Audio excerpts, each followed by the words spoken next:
आज से कई सदियों पहले इलाज के लिए हमारे पूर्वज जिस तकनीक का इस्तेमाल करते थे, हम उसका सिर्फ अंदाज़ा ही लगा सकते हैं। जख्मों को ठीक करने की क्षमता हमें अपने पूर्वजों से मिला है और उन्हें उनके पूर्वजों से, यानी कि ये क्षमता हमें जीवन की शुरुआत से ही मिला है। ये हमारे जेनेटिक में है और सिर्फ हमारे ही नहीं बल्कि धरती पर मौजूद सभी जीवों में है। वक्त के साथ कुछ जीवों ने इस खूबी को इस कदर विकसित कर लिया है मानो कि यह उनके लिए एक सुपर पावर है।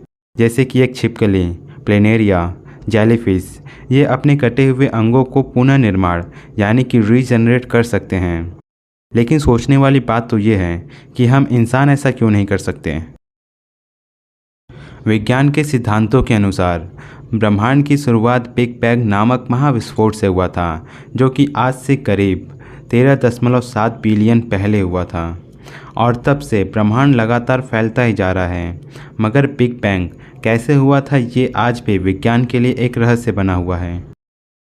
न्यूक्लियस फ्यूजन से तत्व बने, तत्वों से कण और धूल कणों के विशाल बादल, जिसे हम नेब्यूला कहते हैं, ये आपस में कोलैप्स होकर यानी कि ग्रेविटेशनल फोर्स का यूज़ करके गैलेक्सीज, स्टार्स और प्लैनेट बनाए और अरबों सालों के इवोल्यूशन के बाद धरती पर जीवन पनपा, जहाँ पे आज हम रहते हैं।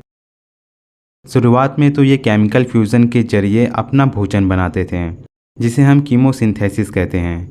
मगर ओजोन परत के बाद जब जीवन धरती पर आया, तब पेड़ पौधे फोटोसिंथेसिस के जरिए भी अपना भोजन बना सकते थे।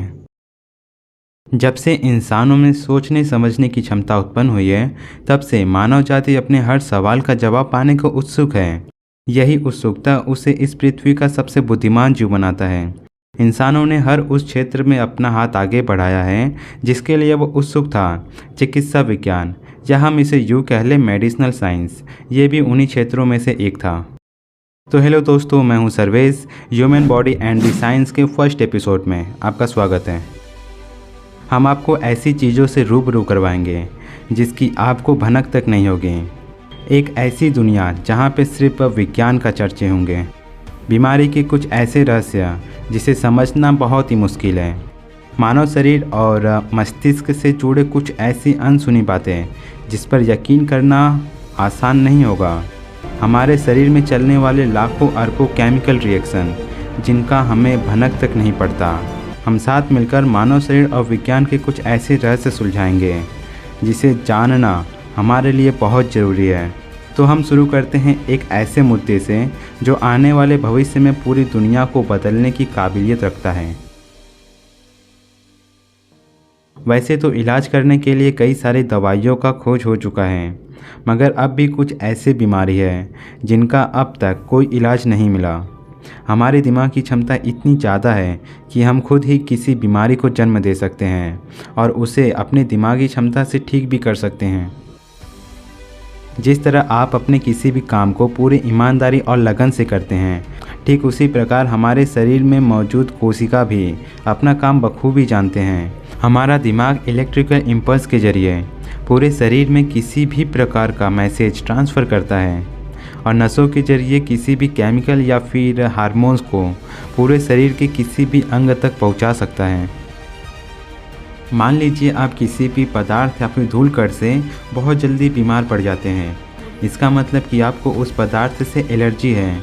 अगर कोई भी पदार्थ या फिर पार्टिकल जिससे आपको एलर्जी है और वो आपके शरीर में प्रवेश करता है, तो कोशिकाओं को ऐसा लगता है जैसे कि वो एक हानिकारक पदार्थ है और वो कोशिका उसके विरोध के लिए हिस्टामिन नामक रसायन बनाते हैं। हिस्टामिन हमारे शरीर के इम्यून सिस्टम और नर्वस सिस्टम का एक महत्वपूर्ण कंपोनेंट है। ये सीधा इम्यून सिस्टम को प्रभावित कर सकता है। इसका काम है शरीर में लक्षण पैदा करना, जैसे कि सूजन, आँखों से पानी आना, नाक बहना या फिर छींक आना। हिस्टामिन की खोज पहली बार 1910 में British physiologist sir Henry Hallett ने एक जीवाणु की क्रिया के दौरान किया था।